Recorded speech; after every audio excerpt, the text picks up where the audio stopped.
9/11 was a tragic event in U.S. history, one that every American remembers. The two planes that crashed into New York City's World Trade Center drastically changed our country, and not just in terms of airport security. An event like this was devastating for the public, and especially the city. Admiral Robert J. Natter, commander of the U.S. Atlantic Fleet, stated, "We've been attacked like we haven't since Pearl Harbor." Melissa Eaton, watching the event play out from the roof of her Chinatown apartment building 20 blocks away, "I heard the largest, loudest collective scream I've ever heard." Many other people that saw the event firsthand said similar things. "I thought it was an accident, except he took a sudden left. He went right for it. It was so creepy. I thought, oh my God, I just saw 300 people die." You never think that something like this can affect the world's biggest superpower. It's really, really scary. It really is. The group responsible for these events is Al-Qaeda, an Islamic terrorist group stationed in Afghanistan, Pakistan, Iraq, and Sudan, which are the locations where they are backed by Osama bin Laden. Their goals are to create a worldwide Islamic caliphate in which every person is Muslim and follows a strict and reformative Islamic law, also called Sharia law. That is defined as the code of law derived from the Quran, the holy book of Islam, and from the teachings and examples of Muhammad, the holy prophet of Islam. Al-Qaeda uses Islamic law in its strictest form, where punishments could include being publicly executed for small crimes. However, Muslims in the United States are not actually trying to impose Sharia law on the country in any way, shape, or form. Most want to be functioning members of our society. To put it in simpler words, Al-Qaeda associates itself with Islam, but Islam is not associated with terrorism despite what people think. But with these misconceptions, Muslims are discriminated against for their religion in the workplace, community, when traveling, in almost every aspect of life. In 2009, Muslim workers filed a record of 803 claims of employment discrimination. It had gone up 20% from the year prior and 60% from 2005, according to federal data. Examples of this include calling them terrorists, Osama, or forbidding them from wearing headscarves or taking prayer breaks.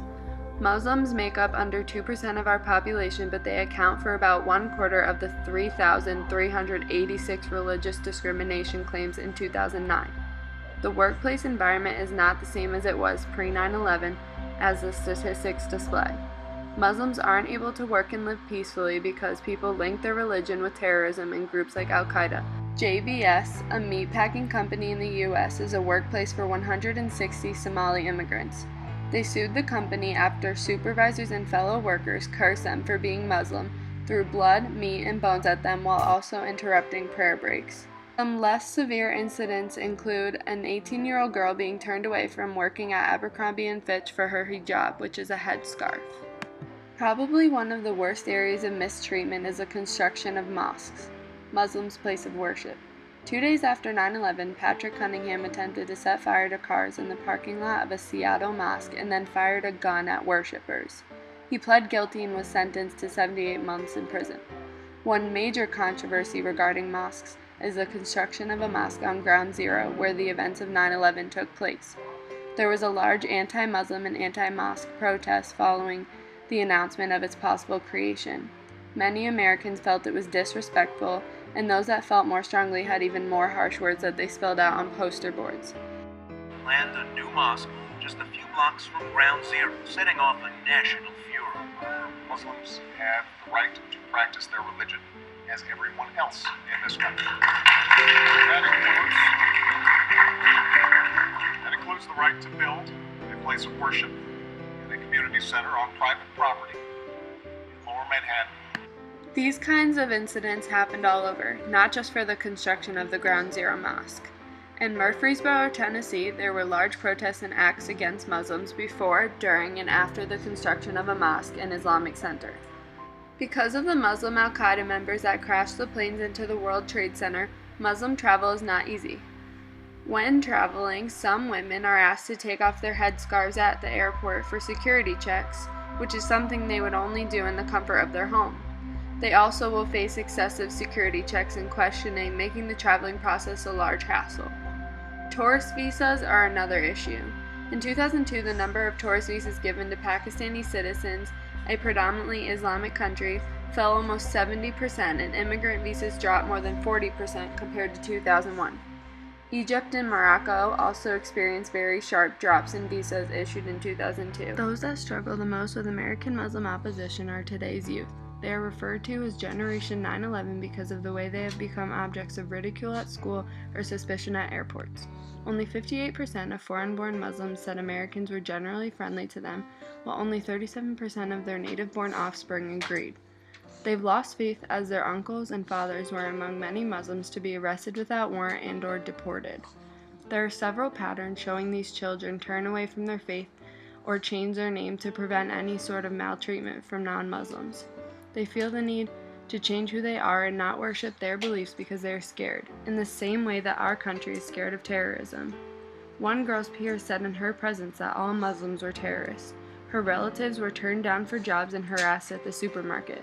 The youth feel their best defense from this is to recoil and hide who they are. As difficult as it is for the youth, Muslims of all ages face oppression in America post 9/11. The FBI reported a 1,600% increase in anti-Muslim hate crime incidents in 2001. 2 days after 9/11, James Herrick poured gasoline on and ignited the wall of a Pakistani-American restaurant in Salt Lake City. Eric Kenneth Nix blew up a van belonging to a Palestinian-American family that was parked in front of the family's home in Illinois. Another 3 men destroyed an Islamic center in Tennessee. They spray-painted swastikas and white power on the building and then set it on fire. These are a few examples of what Muslims face and have faced across the country. Other crimes include threats, bombing, graffiti, a general mocking of the religion, and in a few cases, murder. What Americans oppose after the events of 9/11 is a perversion of Islam, not the world faith itself. Islam is not the enemy and is not synonymous with terror, and if that was a common understanding, the American Muslim world would have been a different place the last 14 years.